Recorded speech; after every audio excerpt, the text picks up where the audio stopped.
Buenas noches. Esto es Punto Pyme, el programa de la Asamblea de Pequeños y Medianos Empresarios, que si no me equivoco, me lo dirá Gabriela Iris desde la programación, creo que es el 20º programa. ¿Es correcto? Muy bien. Así que bienvenidos a la 20ª entrega de Punto Pyme por Florial TV. Hay un mensaje realmente que considero oprobioso de parte del gobierno para los trabajadores y en general para la evolución de lo que llamamos el capital, el desarrollo humano. El laudo que hizo el gobierno por el salario mínimo y vital, que equivale a menos de 2 cafés. Son 6.000 pesos de incremento. Hasta la próxima revisión, que va a ser en junio del 2026, del año venidero. El salario mínimo vital y móvil hoy entonces significa menos del 30% de la canasta básica, con un impacto directo de cerca de 5 millones de personas, de trabajadores no registrados, más quienes reciben la AUH o otras ayudas específicas, inclusive las que van destinadas a los sectores más vulnerables, incluso las discapacidades. Tiene un impacto directo en casi la mitad del sector asalariado del país. Ahora, obsérvese que las cámaras patronales, con representación en la mesa del salario mínimo y vital, proponían de forma vergonzosa un incremento de 4.800 pesos, menos que los 6.000 que laudó el gobierno. Mientras que las centrales de trabajadores, la CTA, las dos CTA y la CGT, estaban proponiendo entre 190.000 y 250.000 pesos. Y esto para tratar de llevarlo a un valor de 533.000 pesos el salario mínimo y vital. Pero el gobierno no tuvo contemplaciones. Laudó a favor del capital concentrado y arribó a esta barbaridad del valor de 2 cafés, o quizás menos, depende de dónde se tome el café, para fijar el incremento en el salario mínimo vital y móvil, que tiene un impacto muy importante, como dijimos, en un montón de cuestiones de actualización y de fijar un piso para especialmente los trabajadores no registrados. Pero pasa lo mismo con los salarios registrados, porque las paritarias por parte del gobierno se homologan solo si no superan el 1% mensual. La caída del salario real en el sector privado ya es histórica de esta forma, siendo que los trabajadores públicos, además los trabajadores públicos, no logran establecer paritarias en general y su pérdida en estos 2 años es mayor aún que la del resto de los sectores registrados. Pero este es el gran objetivo de este gobierno, de las políticas de este gobierno: lograr la mayor reducción de los salarios y de los ingresos en términos reales y brindar en bandeja de plata este regalo tan apreciado al Fondo Monetario Internacional, a las transnacionales, y darlo como ejemplo del mayor ajuste jamás observado de los últimos 100 años en la Argentina. En este marco trágico para nuestra sociedad, en la que además se está cerrando ya más de 30 empresas por día, y lo vemos en forma cotidiana en los noticieros, y que el desempleo comienza a crecer a niveles que pronto superarán la vara de los 2 dígitos, esta convalidación de caída del salario mínimo, que lleva a una pérdida del 35% real desde noviembre de 2023 a octubre del 2025, agrega un dato temible hacia la conformación de un país cada vez más desigual. Y si vemos que el espejo que busca el gobierno es el de parecerse al Perú, allí la sociedad peruana, se fraccionó en un esquema 80-20, donde el 80% es la gran mayoría de caídos del sistema, desprotegidos, trabajando en negro y sin ningún derecho laboral y con salarios misérrimos. Argentina hoy tiene lamentablemente el salario mínimo más bajo de toda Latinoamérica y va por más con la reforma laboral, que sin dudas contribuirá a acelerar el desempleo y a consolidar las peores condiciones de empleo. Mientras la industria nacional se achica con el creciente impacto de la apertura indiscriminada de las importaciones.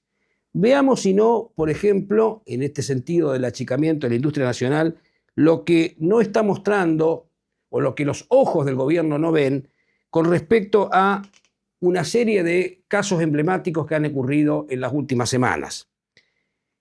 El primer acto sería la empresa Whirlpool, que decide fabricar lavarropas en la Argentina en octubre del 2022.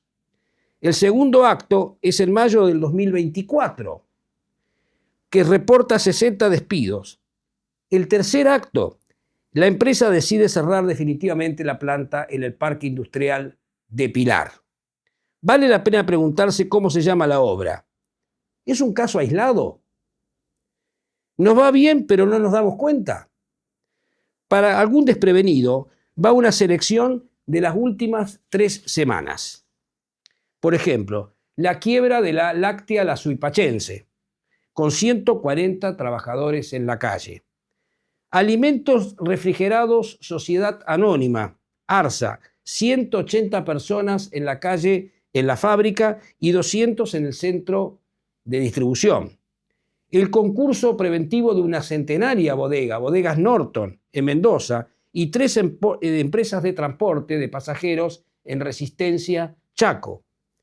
Los cierres en Frávega, por ejemplo, el local que tienen en Temperley, con 300 posibles despidos.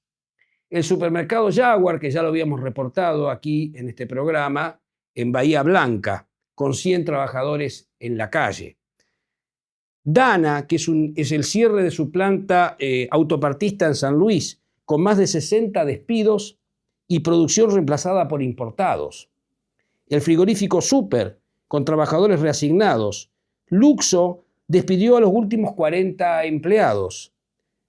Vulcalar, 80 trabajadores sin empleo en el sector de calzado por caída de ventas y crecientes importaciones.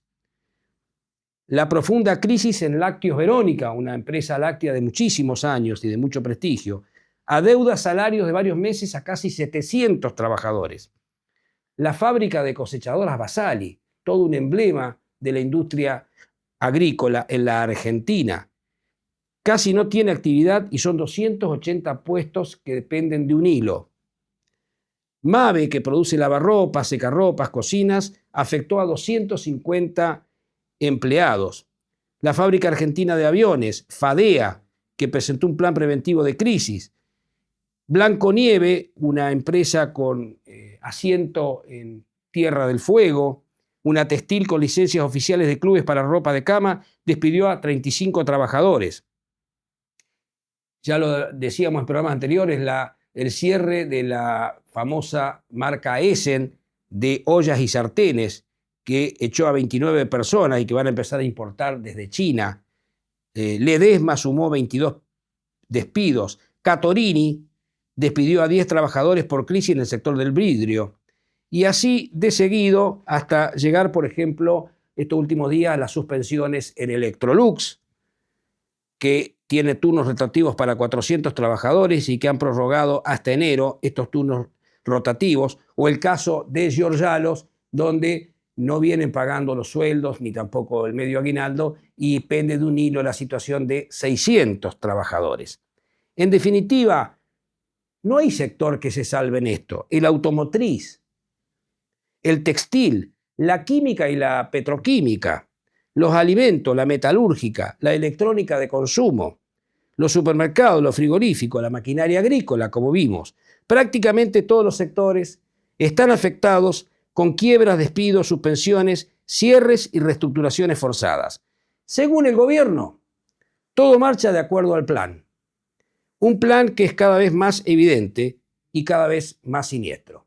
Esto es Punto Pyme. En el próximo bloque estaremos con 2 invitados especiales. Juan Pablo Costa, sociólogo y analista económico del CEPA, y con Ernesto Mataus, economista y director del Instituto para el Desarrollo Productivo y la Innovación de la Universidad Nacional de José C. Paz.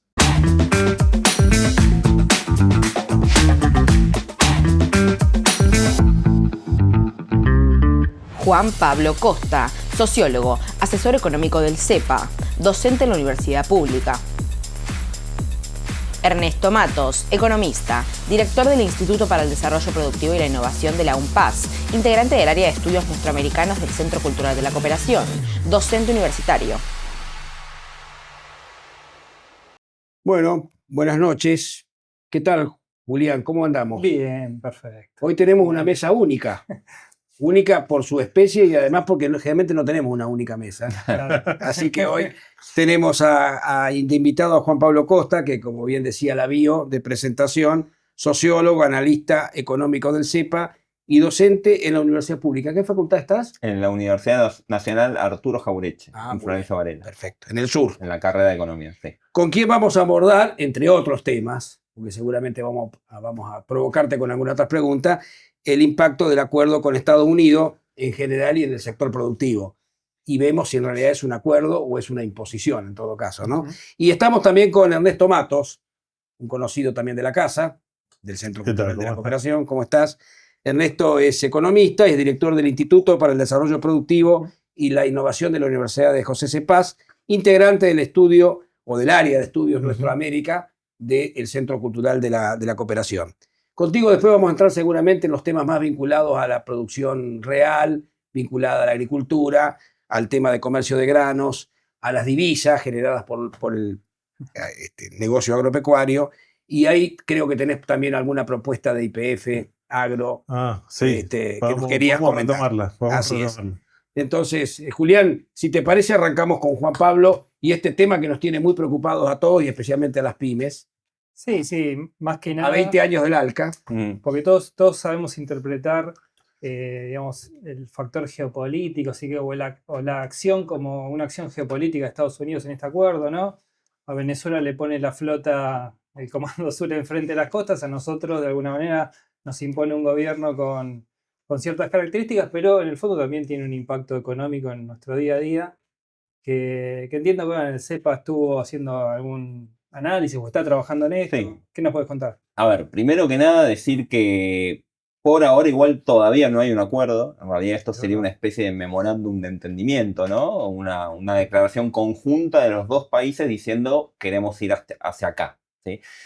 Eso es lo primero. Lo segundo, no hay algo oficial. Hay una declaración de la Casa Blanca y luego de eso, entre paréntesis, últimamente nos estamos enterando de muchas medidas de política económica por la Casa Blanca. Sí, en vez de por veces. medidas nuevas. Claro, Bueno, es el Ministerio de Economía. Ahora. Sí, un poco está un poco blanqueado. Sí. Y bueno, decía entonces, hay una declaración de la Casa Blanca y después de eso alguna declaración de Economía Argentina, del Ministerio de Economía, con algunos puntos, ¿no? Que no coincide del todo, además, las declaraciones. Por eso ahí, pero bueno, a ver, ¿qué es lo que se plantea? Primero, se habla de un acuerdo comercial que lo primero que hay que decir es que no es recíproco. Pero eso es así, digamos, está planteado en el documento así. ¿Qué significa? Te hago una consulta, porque cuando hay un acuerdo entre países se supone que hay todo un estudio de impacto, ¿no? Y Argentina dijo que venga el acuerdo, digamos, de alguna manera. Dame que te firmo. Es más un contrato de adhesión que un acuerdo. Y algún estudio está haciendo Estados Unidos, que en esta demora yo entiendo que debe estar haciendo ese análisis, ¿no? Como país un poco más serio que nosotros. Posiblemente, pero en general cuando vos planteas un tratado, por ejemplo, ¿no? Un tratado de libre comercio, ¿no? Que sería como el grado máximo de integración económica, bueno, es recíproco, es decir, yo me abro, pero vos también. Claro.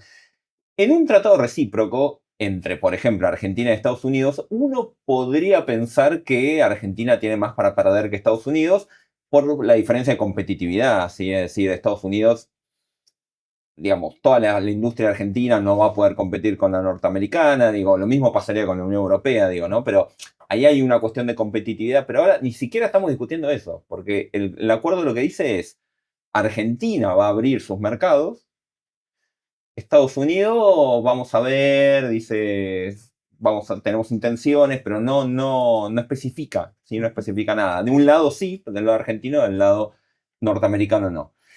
¿Y cuáles son los planteos? ¿Sí?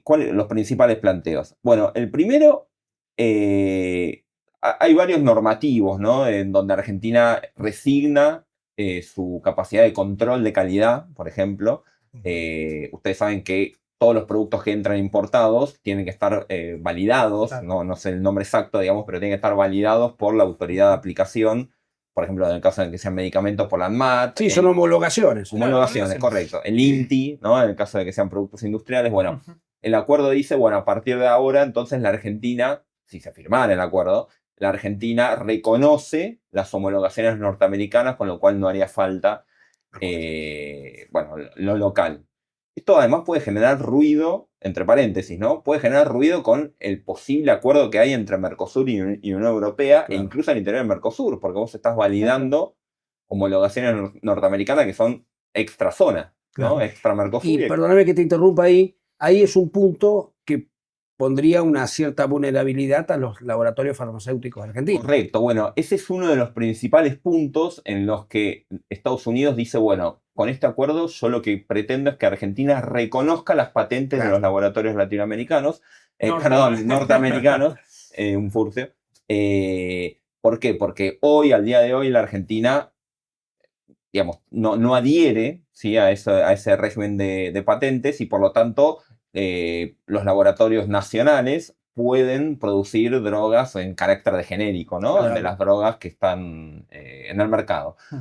Bueno, obviamente esto generó un problema grande, digamos, un estado de alerta muy importante en los laboratorios, y además hay que decir que posiblemente esto puede generar también incrementos de precio en el sector farmacéutico, lo cual también es como un coletazo, digamos, importante, digo, y más considerando que el principal consumidor, ¿no? Y por cómo está armado el esquema de salud en la Argentina, el principal consumidor de medicamentos es el sector público, fundamentalmente a través del PAMI, y también el resto de los efectores de hospitales públicos y demás. Claro. Y obras sociales, que finalmente en muchos casos son financiadas también por el sector público. Claro. Con lo cual, bueno, el tema de farmacéutico va a ser muy importante. También se habilita la entrada de vehículos, ¿sí?, de vehículos automotores. Ahí hay que ver qué tanto impacto tiene, porque vos hoy, al día de hoy, muchos de los vehículos, camionetas y demás, pickups que entran de Estados Unidos, entran ya con muy bajo arancel o arancel cero, porque se consideran bienes de capital. ¿Pero no están dentro de los superfluos por lo que valen? No. Por eso, ahí hay que hacer como una selección. No está claro porque ellos tampoco es que especifican exactamente. Te dicen, bueno, industria automotriz, vamos a bajar, Argentina bajará los aranceles. No está claro, pero en principio, digo, puede tener un impacto. Acá, además, el impacto es con Mercosur, con Brasil especialmente, ¿no? Porque estás, de nuevo, ingresando vehículos. Ahora, perdona, ¿no hubo una flexibilización, digamos, del Mercosur que le habilitó a Argentina, no sé, 100 productos, 100 cadenas? Para negociar. Que podía negociar por fuera. Claro. Sí, me imagino que se limitará a eso el acuerdo con Estados Unidos, dentro de eso, y no está claro. Tampoco. Porque no tenemos precisiones. Claro, no tenemos precisiones. En principio uno pensaría que sí. Uno pensaría que sí, entre otras cosas, está buena la aclaración. A ver, esto más como contexto. El gobierno dice, esto es un gran éxito de nuestra gestión y es el producto del alineamiento de nuestro gobierno con Estados Unidos, y este es el producto. Esto es algo, obviamente dicen, esto es algo bueno para el país, etc. Bueno, eso no es tan así, ¿sí?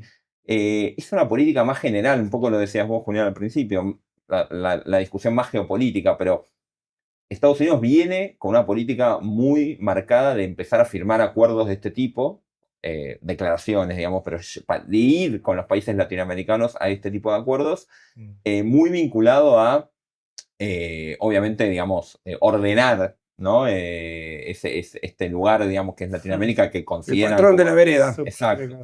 Sí, una doctrina Monroe 2.0, ¿no? Diciendo, bueno, ordenemos Latinoamérica en esta disputa con China, y por eso firmó con un acuerdo muy parecido a este, con otros países, ¿sí? Ecuador, Guatemala, y El Salvador. Y está negociando con Brasil, ¿sí?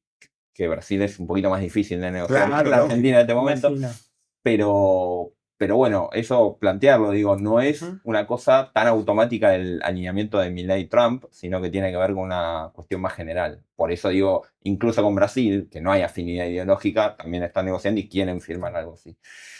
Bueno, el otro elemento muy interesante y que llamó la atención, ¿no? El acuerdo implica que Argentina abre el mercado al ganado, a todo el sector bovino. En pie, ¿no? Y ganado en pie norteamericano.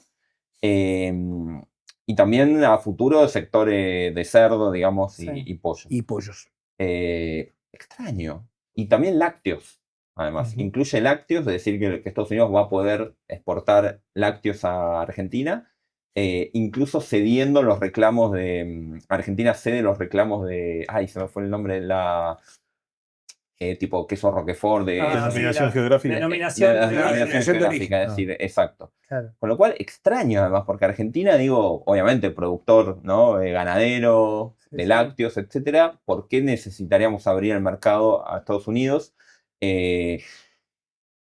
Y en principio... Pero ahí, perdón, Sí. no le está ofreciendo de alguna manera una ventanita a los grandes frigoríficos exportadores Bueno. de carne porque lo están tentando con cierto cupo de exportación a Estados Unidos. Mira, lo que se dice acá es uno de los puntos donde la Casa Blanca dice una cosa y la Casa Rosada Ajá. dice otra. No sabemos quién, Bien, ¿no? bien. O en realidad uno dice una cosa y el otro no dice nada. Con lo cual no sabemos si se hacen medio los sonsos o si el que dice miente.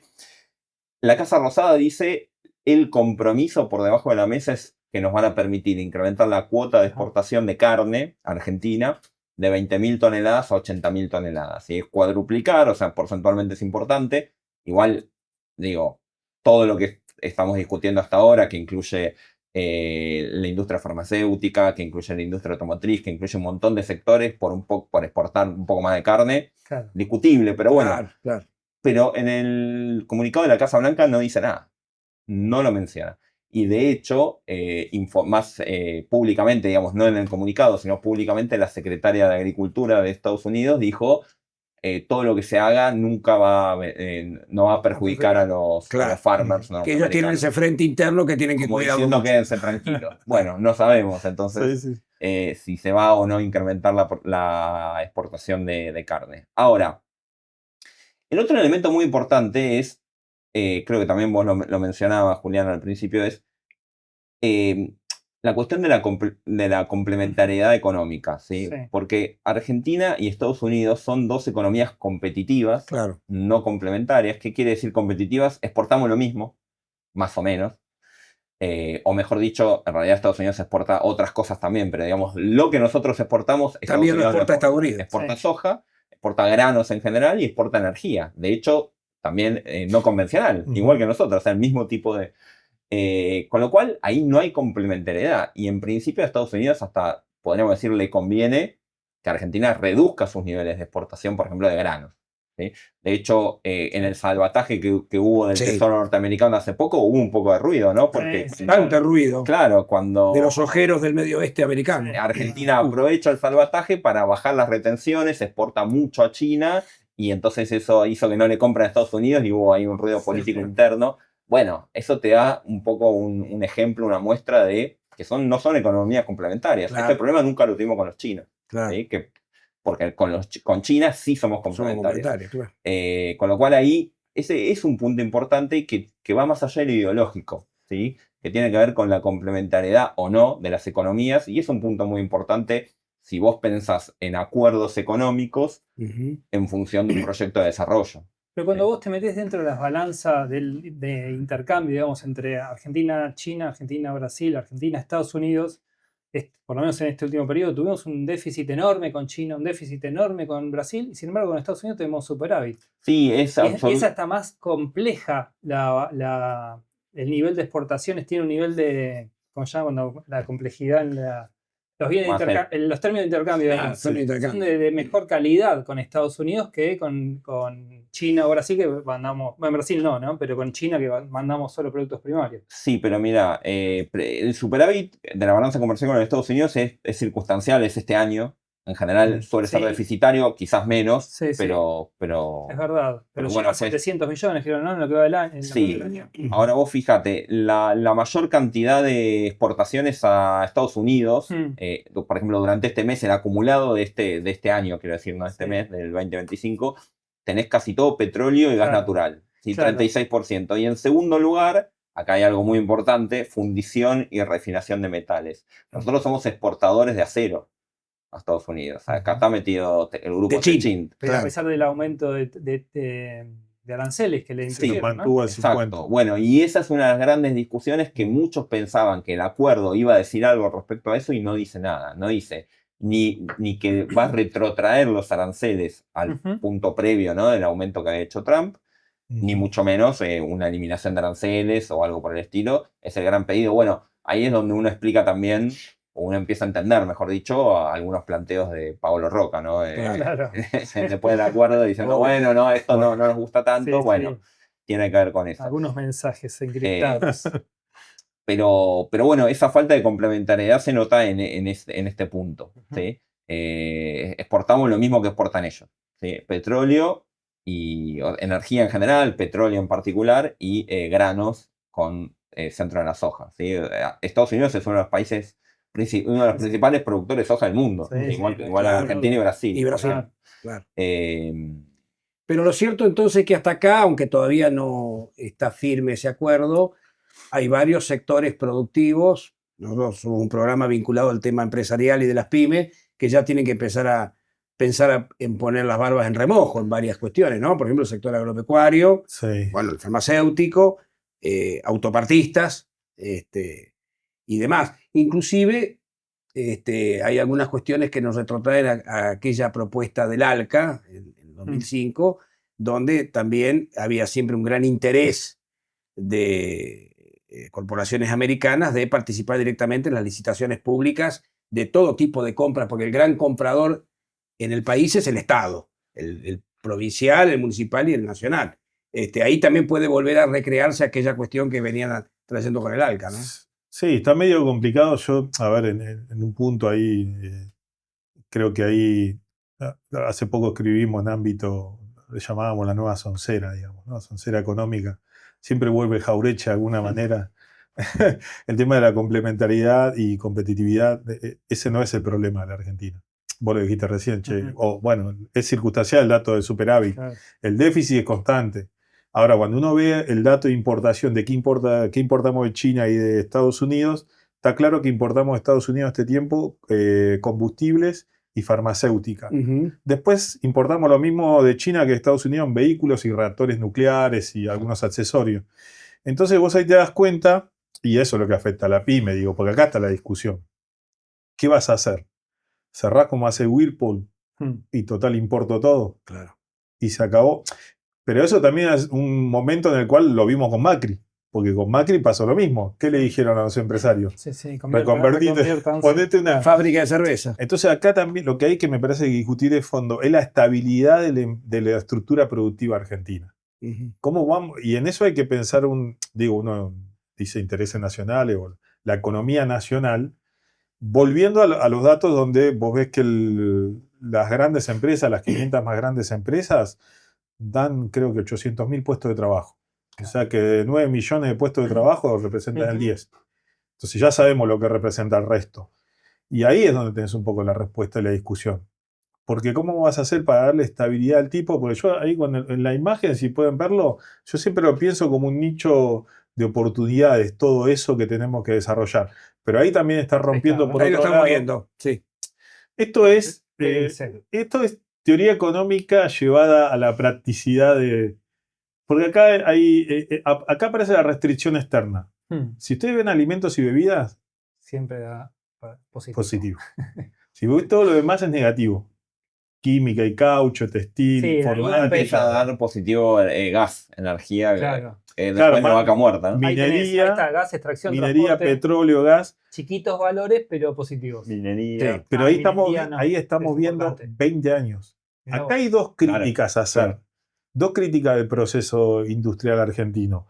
Una, 20 años de protección de la industria automotriz con acuerdo del Mercosur, defendiendo a la Unión Europea, no hicimos un auto eléctrico.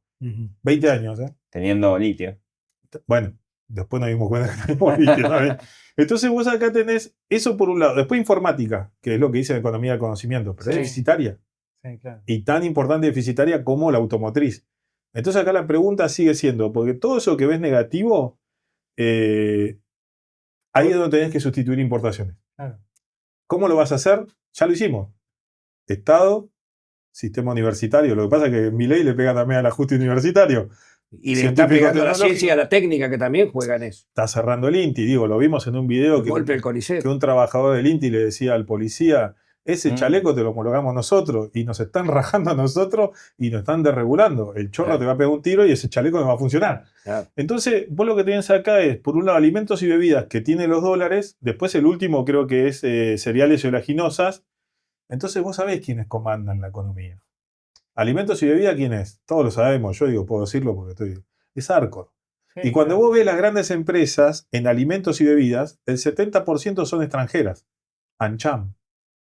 Entonces, vos tenés la combinación de las grandes industrias argentinas que te generan dólares, pero alimentos y bebidas es el snack, tomate, puré de tomate. Digo, el aceite, el mejor aceite de oliva que se hace en Marruecos se hace con un burro y una piedra una rueda de piedra. Molino de piedra. No es que, wow. Entonces. Si no hay ninguna ciencia tampoco. O sea, nosotros tenemos aceite de oliva y no es malo el aceite de oliva. No, claro. Entonces, vos tenés una gama de productos, de sectores, donde podríamos desarrollar, pero ¿qué te están diciendo el discurso hoy con Macri y con Milei? El Estado se tiene que retirar. Claro. Porque lo que no quieren ellos es justamente el plan de industrialización. Lo que pasa es que si vos planteás un plan de industrialización, te tenés que poner de vuelta en contra de Estados Unidos y en contra de China. En términos diplomáticos, esto quiere decir cómo negociamos con los dos. Y está claro que el plan de gobierno es antiindustria. Eso está claro. Ahora, nosotros, ¿qué podemos proponer con este diagnóstico simple de los datos que hay? Bueno, ¿cómo hacemos una ICI siglo XXI teniendo la IA, teniendo las telecomunicaciones? Porque si yo quisiera mandar a una familia a la puna a vivir, ¿qué le tengo que dar? Internet, salud, infraestructura, educación. Vos estás pensando en un proyecto soberano. Y bueno, es lo que uno piensa cuando piensa en la industria. ¿Para qué vamos a tener empresarios? Para que venda servicios y bienes. Ahora, hay algo interesante ahí de lo que decís, Ernesto, es que Milei prometió dolarizar. Decía que el peso era excremento, ¿no? Y, sí. Prometió dolarizar, no dolarizó y de hecho fortaleció el peso. A tal punto que, bueno. Estados Unidos le compró el excremento. Logró claro, el swap norteamericano. Sí. No, pero digo, el nivel de atraso cambiario, que en realidad no sé si es tan elevado o no, digo, hay toda una discusión ahí, digamos, un poco más técnica, pero el lugar en donde está el tipo de cambio, ¿sí? Y el rol que le da el gobierno al tipo de cambio y esta apreciación del tipo de cambio es notable porque tiene muchas consecuencias. ¿Sí? A veces uno dice, bueno, la macro, las grandes variables, pero tienen muchas consecuencias en toda la economía, en el sector productivo en particular y en los consumidores, para todos. ¿Sí?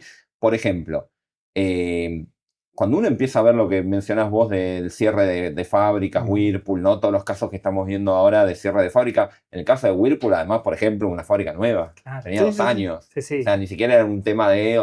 Era obsoleta, no podía competir. No, claro, es que no puedes competir porque tenés por este tipo de cambio. Mira, hace unos días estuvo acá un pyme con la industria gráfica, ¿recordás? Sí. Que nos hacía una cuenta muy clara de cómo afecta el tema del atraso cambiario.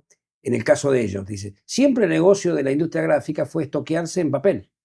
Claro. Y lo que ha ocurrido en el último año y medio es que tenemos una pérdida enorme por el atraso cambiario y porque hoy no cubre el costo el stock que tengo. Ya dejó de ser el negocio.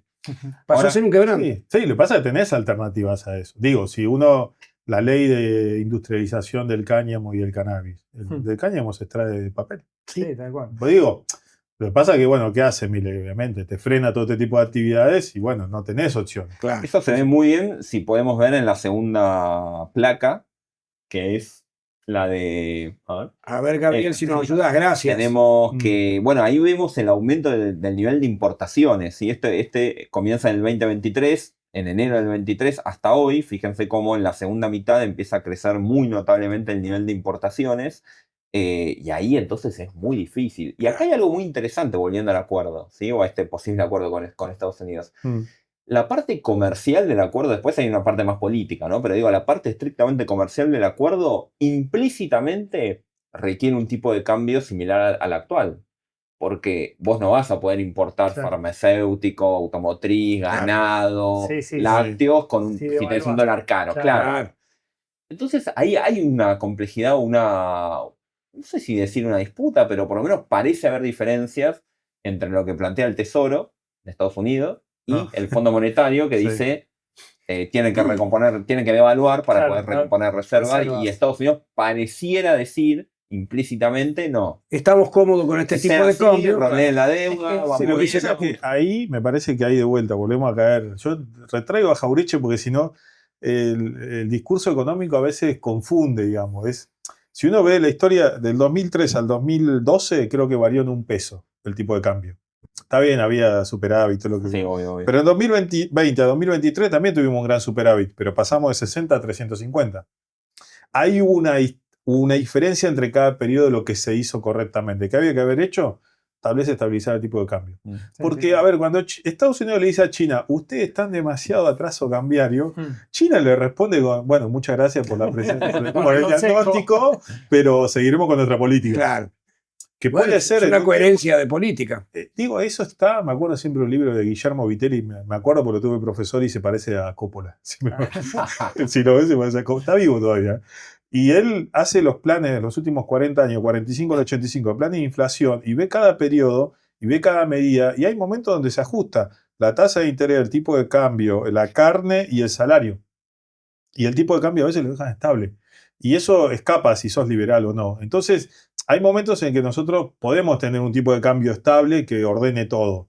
Pero hay momentos en que vos vas a tener que corregir algo. Ahora, en este momento, me parece que ya Milei metió 2 devaluaciones. Ese es el tema. Claro. Metiste de La brutal 350 a 800 La del 138%. Que y fue cuando brutal. puso la banda de 1170 a 1400. Esa fue una devaluación. O sea, yo a veces escucho que dicen, bueno, entre las bandas, no, muchachos, discutamos que hubo una Sí, devaluación. Si no, no tenías la liquidación esta de 7.000 millones. No, y además vos decís, bueno, a ver, Milei devalúa y después utiliza el tipo de cambio como ancla Mm. y como estabilizador. Ahora, Exacto. es una estabilización que en ese sentido es un poco trucha, porque Seguro. no es sustentable, porque ya ¿cuántas veces lo salvaron? ¿Cuánto salvataje Lo tuvo que ya? pasa- El tesoro, el blanqueo, los dos acuerdos con el fondo. Lo que Lo pasa que pasa es que ahí está lo que él, Bueno. es lo que vos estabas mostrando de la importación. La tonelada por importada de flete está más barata desde que arrancó Milei que cuando estaba Alberto. Claro. Entonces voy a tener una gran boom de importación y ahí hay que entrar a discutir otra cosa. El gran importador, que son 300 empresas, están estoqueando ahora porque están calculando tal vez una tercera devaluación, recuperar. El tema es si van a poder vender Claro. con un salario ajustado, con empresas cerrando y con un mercado más chico. Porque se fue Exxon, se fue... ¿Tienen se está yendo ustedes el Shell. dato Sí. de cuánto crecieron en número los importadores registrados en los últimos meses? Y los grandes son Cantidad de 300. importadores. Sí. No, No. no.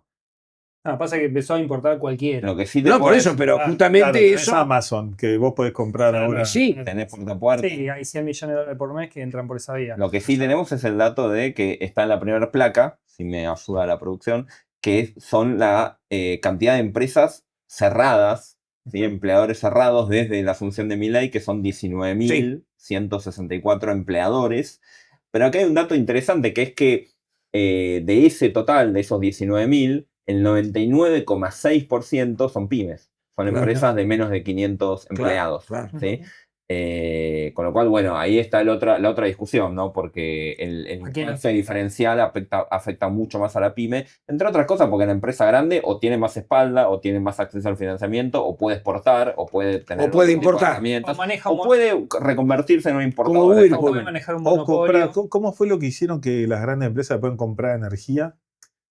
Sí, mayoristas. pueden al comprar, mayorista. sí, claro, claro. Porque el Puedes otro diluir, detalle- si querés, de parte de los costos. Pero el otro detalle del dato es que la pyme, digo, cuando tiene que pensar en términos, y esto es algo que vamos a tener que discutir, porque a mí me parece que sin energía barata no se puede producir.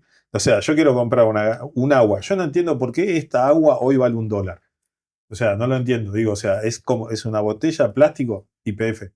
Esto está acá en la tapa y el agua, tenemos agua para tirar para arriba. Te vas a Manantial, México. sale solo, dice. Dice Exacto. la botella. Entonces, No hay ejemplo en la historia de un país que se haya industrializado y se haya desarrollado sin energía, Bueno, vamos a decir barata. Barata, accesible. accesible. ¿qué está empezando a rumorearse? Yo escucho en algunos círculos de economistas. Vaca muerta nos va a salvar restricciones externas. Pará. No, vaca muerta tiene que servir para el desarrollo nacional. Yo quiero poner fábrica en el NEA, en el NOA. No tenemos gas en la familia del NOA NEA. Sí, increíble. Entonces están pensando algunos. Sí, Ernesto, pero a niveles del gobierno, en realidad el proyecto de Vaca Muerta no está pensado para lo que vos... No, ya sé, el problema es que planteamos. muchos de este lado están Claro. pensando... Y sí, ojalá que fuera así, y la verdad que necesitamos un plan de desarrollo industrial y para eso es fundamental tener el autoabastecimiento energético a precios sustentables y demás, ¿no? Bueno, pero esa es otra discusión donde, de vuelta, no podemos pensar que el subsidio, lo debemos pensar como algo estratégico, digamos, no como que lo estamos regalando, ¿no? Una cosa que ahí hay que Es una construir. inversión, Sí. no es un gasto. el Fabricar subsidio, en ese esto caso. cuesta, digamos, ¿no? Claro. Yo quería hacer una pregunta. Previo a las elecciones, digamos, que veníamos contando lo que le quedaba al Tesoro, ¿viste? Para poner en el tipo de cambio, apareció el tío Sam y puso la que había que poner, y pasamos de ser un país con reservas negativas a tener en un minuto reservas infinitas, digamos, porque la verdad que el clima hizo, bueno, listo, ya está, acá está el tío Sam, juguemos a otra cosa. ¿Eso dura? ¿Vos crees que eso es permanente en esto? Porque estamos hablando de geopolítica en definitiva, ¿no? Sí. Entonces, esta postura de Estados Unidos con el acuerdo, con el apoyo previo a las elecciones, ¿puede perdurar? Porque yo no veo al gobierno caliente por acumular reservas. No, Dice, al sí, contrario. total, Al contrario, no todo está lo cumpliendo contrario. ningún Entonces, programa. todos los economistas dicen guarda con no acumular reservas, guarda. Y no hay preocupación. O sea, entiendo que ellos lo que sienten es que tienen al padrino dispuesto a poner cuando haya que poner. ¿Eso puede ser así? ¿Es real? ¿No es real? ¿Cómo podemos analizar la economía con una...? Pues si realmente tenemos reservas infinitas, tenemos que pensar en otro esquema, ¿no? Sí, no, a ver, reservas infinitas creo que no tenemos.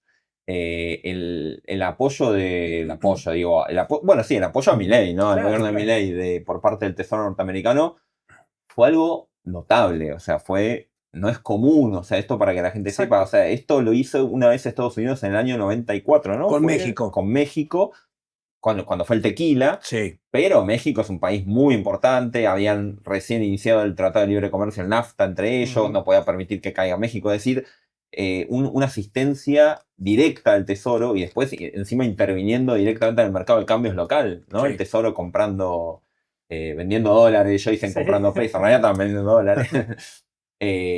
Fue muy, muy importante. Entonces, eso es lo primero, política y económicamente.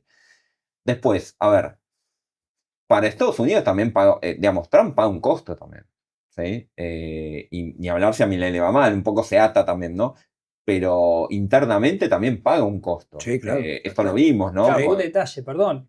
Estaba el Estado cerrado. Por No eso, tenían por ni eso, siquiera, digo. en ese momento no tenían... Y lo hizo de espalda al trabajando propio con Congreso. Tenían la Es administración superior el cerrada. interés geopolítico a... Entonces, el interés geopolítico es muy serio con Argentina. Sí, Es que para mí ahí, perdón, ¿no? Pero digo, ahí lo que no terminamos de entender es que pasamos del proceso de que las empresas norteamericanas y europeas se fueron a China, transfirieron tecnología, acordaron con el Partido Comunista y en vez de exportar Made in Estados Unidos, que nosotros era como una cuestión cultural anti-Estados Unidos, empezaron a exportar los norteamericanos y los europeos desde China para acá en base a un acuerdo con el Partido Comunista Chino, digamos, ¿no? Entonces, ese acuerdo de empresas multinacionales, digamos, sigue intacto. Entonces, geopolíticamente, ¿qué está viendo Estados Unidos?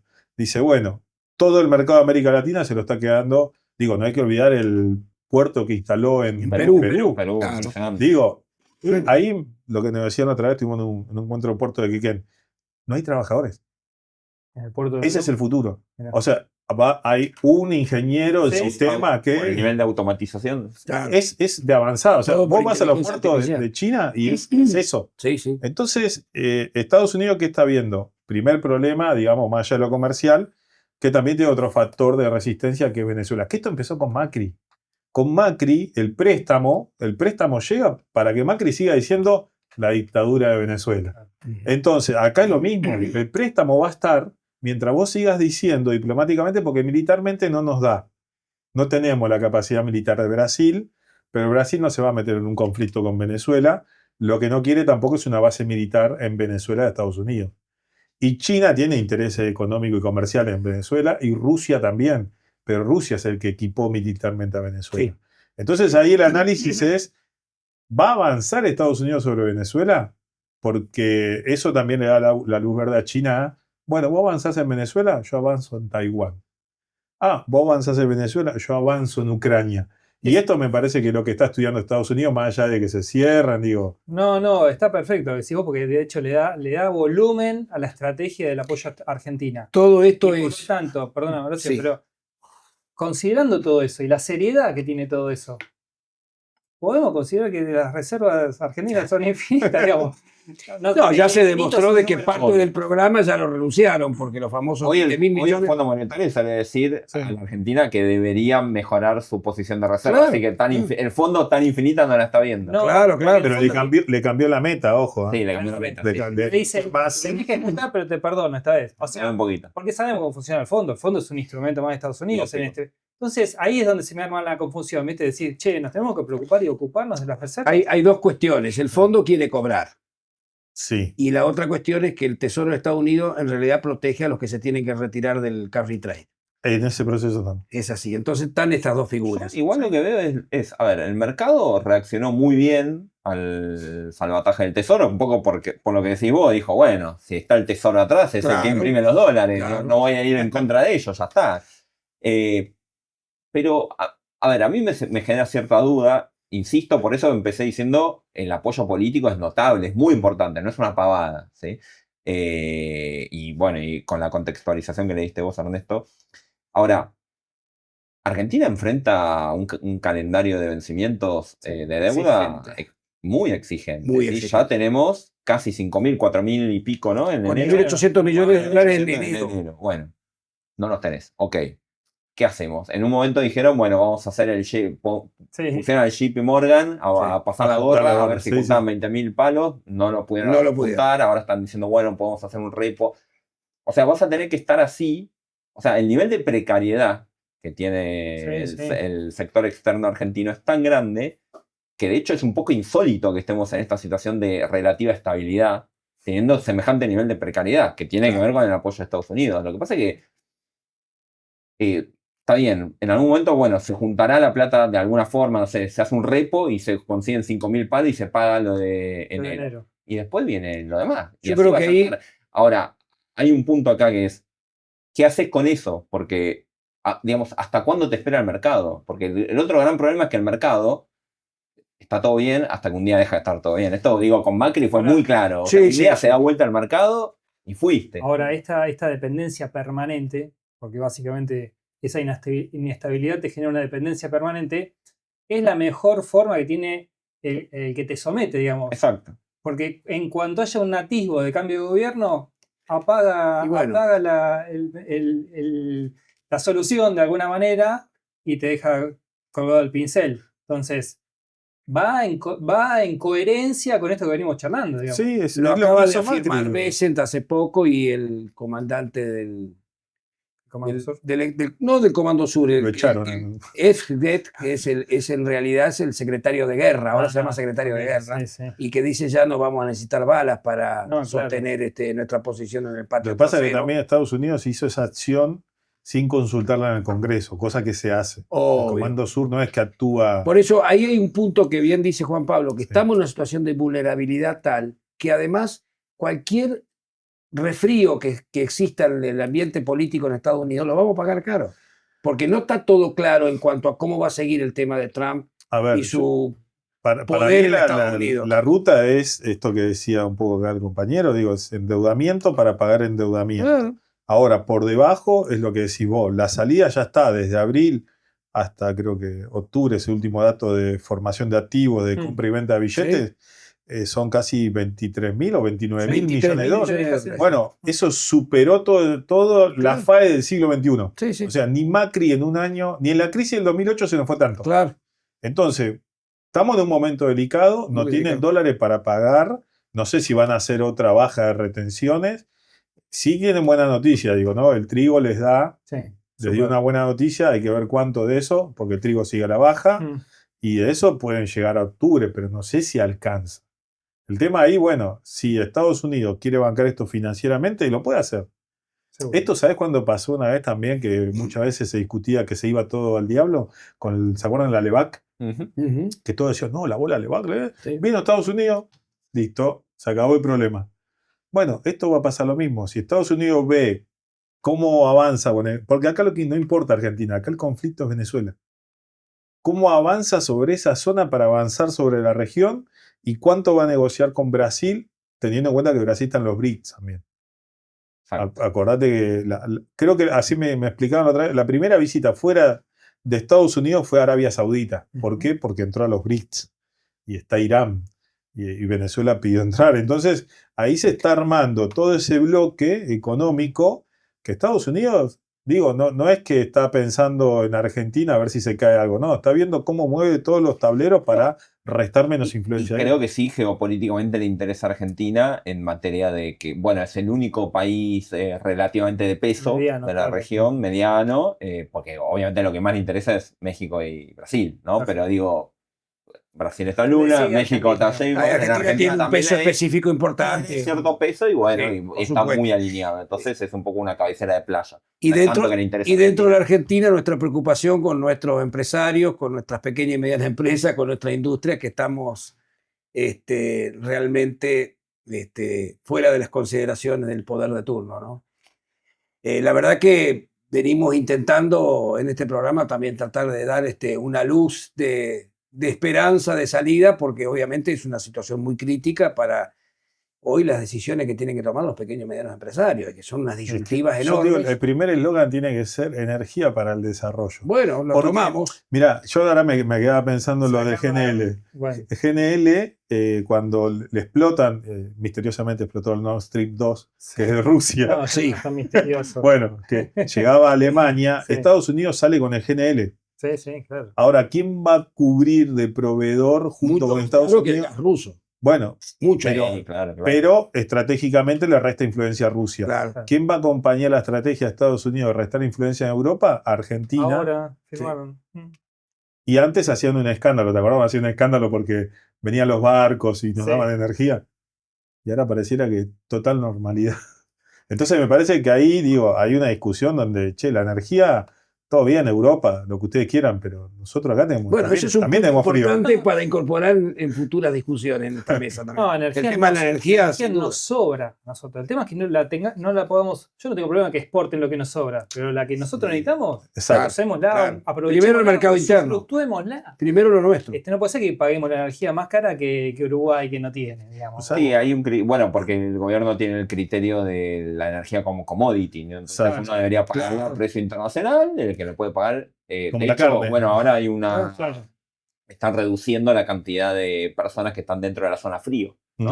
Claro, sí, sacaron. Mucho, sí, muchísimo. Con lo cual, bueno, ahí eso también te marca un poco una pauta, ¿no? Estás sacando una parte importante de los que venían alcanzados por esa normativa. Sí, ahí lo que están bajando son esos 1.000 millones de subsidios para el año 26, que es básicamente la transferencia del sector de la población al mundo financiero, porque básicamente esos 1.000 millones son para que te queden de superávit y puedas seguir cumpliendo los compromisos del mundo financiero. Y que van a impactar fuertemente en el bolsillo de los argentinos, muy, muy fuerte, a partir de enero. Despoblando la Argentina. Totalmente. Sí, en materia energética, la parte de, no quiero dejar de mencionar las privatizaciones, ¿no? de empresas y represas que quieren hacer. Se acaban de relicitar. Exacto. O sea, 30 años más. Y por montos que cuando uno ve los montos son 700 millones de dólares, ¿no? Total, después, en total. En un día se lo pueden llegar a rifar en una corrida cambiaria.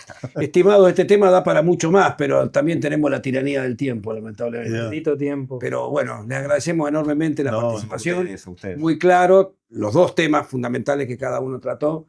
Y como siempre, Julián, seguimos. La semana que viene tenemos el último programa de la temporada. Qué triste. Esperemos poder el 21º el año que Así que nos encontraremos en el 2026 seguro. Seguro. Muchas gracias. Gracias, buenas noches. Gracias.